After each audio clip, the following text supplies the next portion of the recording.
भारतवर्ष के प्रत्येक प्रदेश, नगर और ग्राम, एक ग्राम तक में तीर्थ विद्यमान है। कहीं कहीं भूभाग के अद्भुत प्रभाव से, कहीं कहीं गंगा आदि पवित्र नदियों के सानिध्य से, और कहीं कहीं ऋषि मुनियों तथा संत महात्माओं की तपोभूमि अथवा भगवत अवतारों की लीला भूमि होने से ये तीर्थ पुण्यप्रद माने गए हैं। जैसा कि हम सब जानते हैं कि अग्नि तत्व सर्वव्यापक है, परंतु वह दिया सलाई में शीघ्र प्रकट होता है और कपूर में तो अविलंब प्रकट हो जाता है। इसी प्रकार भगवत तत्व भी सर्वव्यापक है, परंतु तीर्थों में वह सुगमता के साथ प्रत्यक्ष हो सकता है। दूसरे प्राणियों की उपेक्षा मनुष्य को वह शीघ्र प्राप्त हो सकता है, और ज्ञानी, भक्त और संतों के हृदय में तो तुरंत दृष्टिगोचर हो जाता है। इसलिए हमारे पुरखों ने बहुत सोच समझकर तीर्थ यात्रा करने का आदेश दिए हैं। वे जानते थे कि तीर्थ यात्रा करने से अनेक लाभ होते हैं। स्थान की वेशभूषा, रहन सहन, आचार विचार, रंग रूप, भाषा, वनस्पति, पैदावार आदि भिन्न भिन्न होती है। अतः तीर्थ यात्री का ज्ञान और अनुभव विस्तृत होता है। धार्मिक, ऐतिहासिक, भौगोलिक, कलात्मक, सामाजिक, आर्थिक तथा सामायिक ज्ञान तो तीर्थयात्री को होता ही है।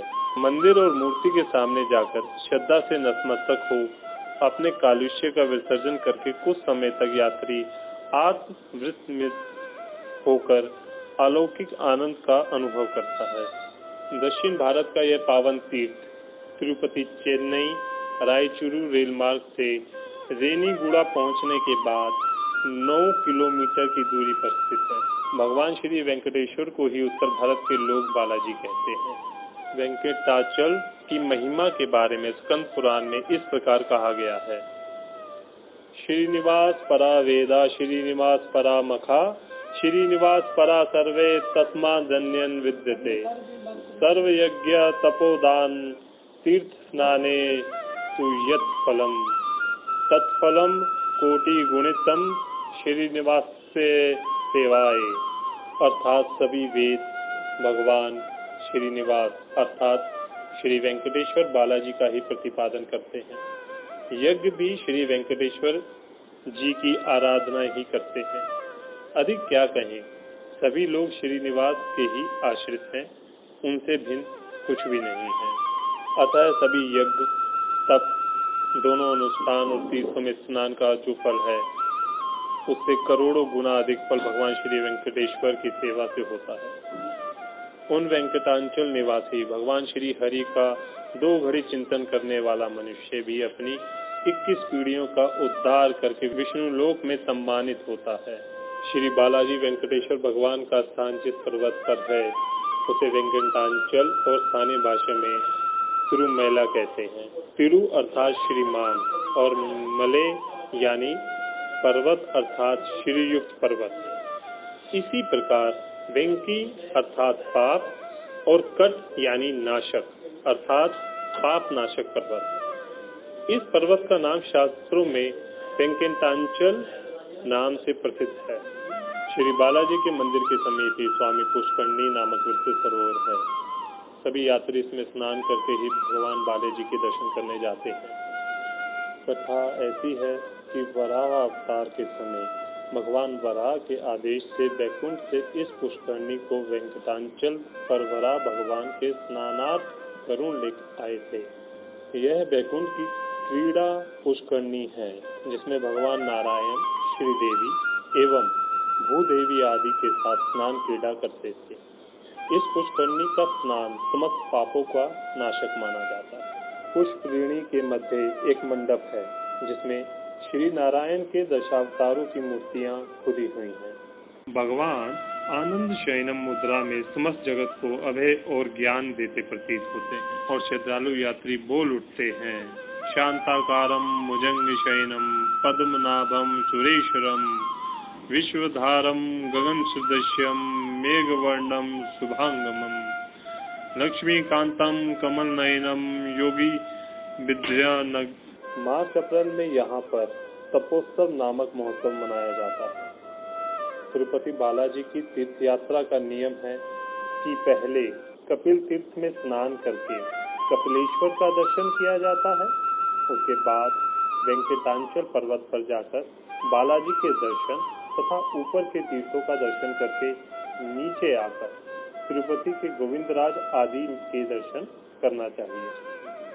तिरुपति में देवस्थानम ट्रस्ट की धर्मशाला से लगभग 5 किलोमीटर की दूरी से वेंकटाचल तिरुमले पर्वत की चढ़ाई आरंभ होती है। चढ़ाई प्रारंभ होने से पहले पर्वत के नीचे ही श्री कपिल तीर्थ विराजमान है। श्री कपिल तीर्थ एक सुंदर सरोवर है। इसमें वेंकटाचल तिरुमले पर्वत से जलधारा गिरती है। पूर्व दिशा में संध्या वंदन मंडप के ऊपरी भाग में कपिलेश्वर मंदिर है। कपिल तीर्थ में स्नान और कपिलेश्वर भगवान के दर्शन के बाद यात्री पर्वत पर चढ़ते हैं। पर्वत के नीचे पहला गोपुर बहुल ऊंचा बना हुआ है। गोपुर के पास बालाजी की पादुका के चिन्ह बने हैं। मर्यादा यही है कि यहाँ से आगे जूते चप्पल ना ले जाया जाए। इससे पहले गोपुर से चढ़ाई शुरू होती है। आरंभ में लगभग 2.5-3 किलोमीटर तक कड़ी चढ़ाई मिलती है। उसके बाद बैकुंठ द्वार आता है। इस बीच एक और गोपुर मिलता है। कई छोटे छोटे द्वार भी मिलते हैं। बैकुंठ द्वार पर तीसरा गोपुर है।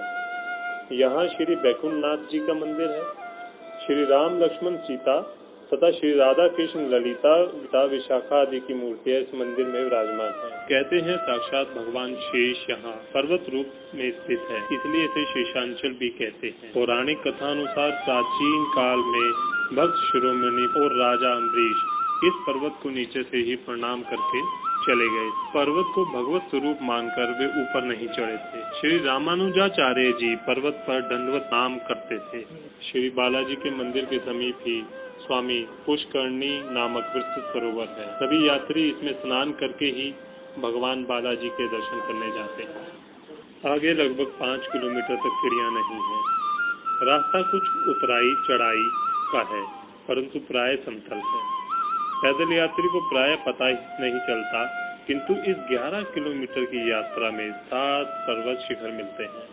श्री बालाजी भगवान 7वें पर्वत पर विराजमान है। इस मार्ग की पैदल यात्रा पुण्यप्रद मानी जाती है। जो लोग मोटर बस आदि वाहनों से आते हैं, उन्हें करीब 25 किलोमीटर का घुमावदार पहाड़ी मार्ग पार करना पड़ता है। ये वाहन ऊपर मंदिर से थोड़ी ही दूरी पर खड़े किए जाते हैं। ऊपर तिरुमले पर अच्छा बाजार है, धर्मशालाएं भी हैं, जहाँ ठहरने की पूरी व्यवस्था है। मोटर बस आदि वाहनों से आने वाले अपने जूते चप्पल आदि बस कार्यालय के निश्चित स्थान में रख देते हैं। तीर्थयात्री प्रयाग की तरह ही वेंकटाचल तिरुमले पर भी मुंडन संस्कार का प्रधान कृत्य माना जाता है। यहाँ पर केश मुंडन का इतना महात्म्य है कि सौभाग्यवती स्त्रियां भी मुंडन कराती है। उच्च वर्णों की सौभाग्यवती स्त्रियां केवल एक लट कटवा देती हैं। यहाँ पर बहुत से नाई मुंडन करने के लिए नियुक्त हैं। बालाजी भगवान के मुख्य दर्शन 3 बार होते हैं। प्रथम दर्शन विश्व रूप कहलाता है, जो प्रातः होता है। दूसरा दर्शन दोपहर और तीसरा दर्शन रात्रि में होता है। इन सामूहिक दर्शनों के अलावा अन्य दर्शन हैं, जिनके लिए विभिन्न शुल्क निर्धारित है। 3 मुख्य दर्शन में कोई शुल्क नहीं लगता, किंतु इसमें भीड़ अधिक होती है। श्री बालाजी के मंदिर में स्थित 4 द्वार पार करने पर 5वें द्वार के भीतर श्री बालाजी वेंकटेश्वर स्वामी की पूर्वाभिमुख मूर्ति है, जो कि श्याम वर्ण की है। वे शंख चक्र गदा पद्म लिए खड़े हैं। यहाँ मूर्ति लगभग 7 फुट ऊंची है। भगवान के दोनों ओर श्रीदेवी तथा भूदेवी की मूर्तियां हैं। भगवान को भीमसेनी कपूर का तिलक लगता है। तिरुमले पर श्री वेंकटेश्वर बालाजी के दर्शन के बाद यात्री नीचे आते हैं। नीचे स्टेशन के समीप जो नगर है, उसी को तिरुपति कहा जाता है। तिरुपति में देवस्थान कमेटी की धर्मशाला के समीप ही सुविस्तृत सरोवर है। सरोवर के पास श्री गोविंदराज जी का मंदिर है। इस विशाल मंदिर में मुख्य मूर्ति शेषशायी नारायण की है। इस मूर्ति की प्रतिष्ठा श्री रामानुजाचार्य ने की थी।